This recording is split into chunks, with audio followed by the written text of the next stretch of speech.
நீங்க யாரையோ லவ் பண்றீங்க அப்படின்னா, அவங்கள புரிஞ்சுக்க ட்ரை பண்றேன் அப்படின்னு நெனச்சுட்டு, அவங்க ஏதோ சில விஷயங்கள் பண்றது பிடிக்கும், சில விஷயங்கள் பண்றது பிடிக்காது.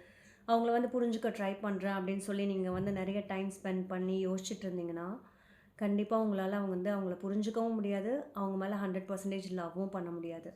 லவ்வுன்றது வந்து ஒருத்தங்கள நீங்க வந்து ஜட்ஜ் பண்ண ஆரம்பிச்சுட்டீங்க. அவங்களோட பிஹேவியர வச்சு, அவங்களோட ஆக்ஷன வச்சு அவங்க இப்படிதான் அப்படின்னு நீங்க ஜட்ஜ் பண்ண ஆரம்பிச்சுட்டீங்கன்னா, டெஃபினட்டா you can't love them for sure.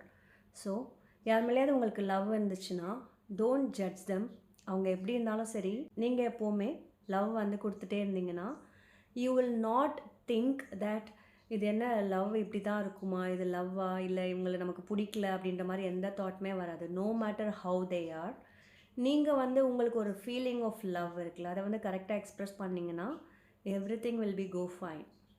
Don't judge people, just love them.